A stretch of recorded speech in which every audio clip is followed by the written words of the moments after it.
were telling me that I could go to a doctor's, and being that I didn't have any insurance, they kept saying, well, they'll see you. And I went to different hospitals and different places and put in. Some of the places never called me back. I filled out paperwork, they didn't call back. And then finally when I got my card, everybody seen me, but I only got like 2 visits in before I lost the baby. During that time when you were going through trying to get your insurance for either one of you, did anybody try to assist you, or not try to assist you, but did they refer you to somebody that could possibly help you with that process? And it was the same thing. With a social worker or a just another doctor? The doctor's offices. You just had to wait on the Social Security card, the medical card. But they didn't refer you to someone who specifically was like, hey, this is their job. They will help you through getting resources to find someone or some type of care. Cause it was just one place that I was told that would see me, and they didn't see me. That's the place that never called back.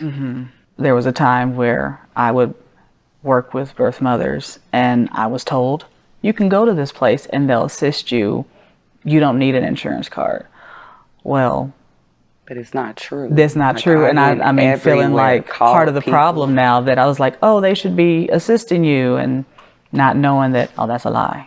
That's a bald-faced lie.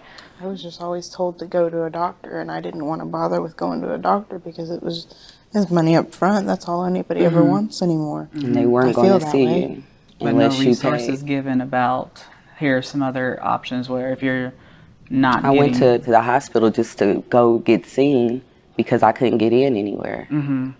If you already don't have insurance, the state is going to issue some medical insurance.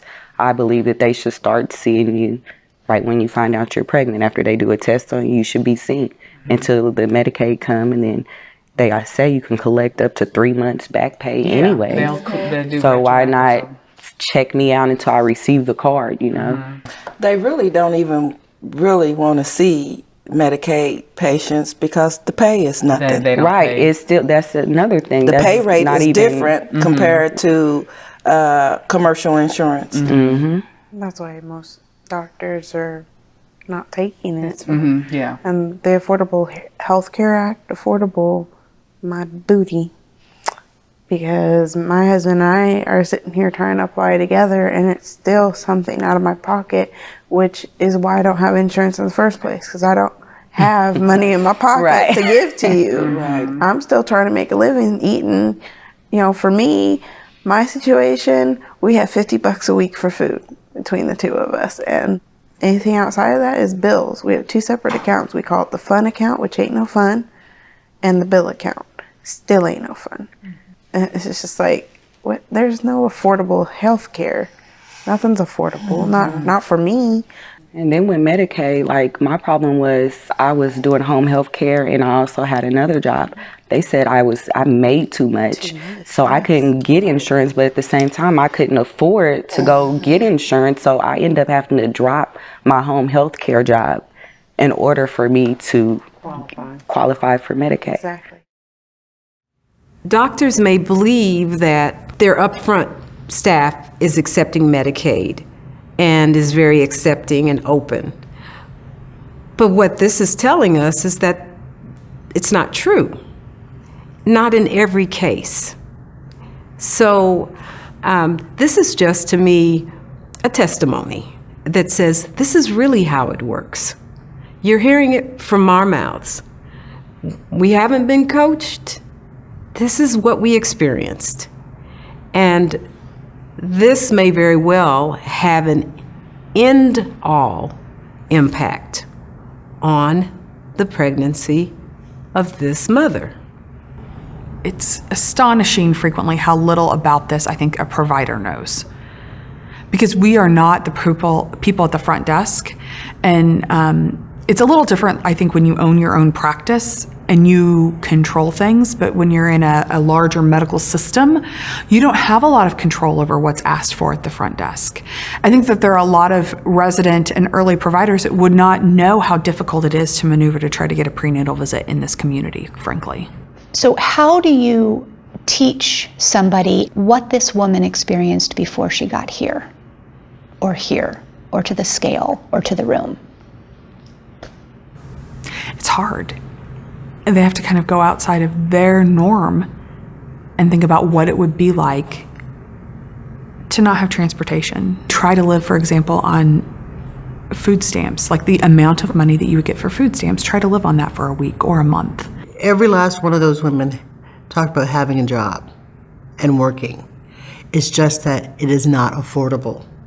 And health care is not affordable. And the way to get health care, you have to not work to get it. It's just that cycle, that merry-go-round, that hamster wheel, and so when we talk about microaggressions, those types of aggressions, just they build, and so that when this woman is pregnant and she's dealing with these constant aggressions. I mean, how does she have a healthy birth? I mean, how is it possible that she's pregnant and she's working 2 jobs, no insurance? It's really kind of disturbing, very disturbing. I was working, I was pregnant, I was applying to medical school, I had no source, and medical card told me, look, you're gonna have to go get a job, because I had just graduated.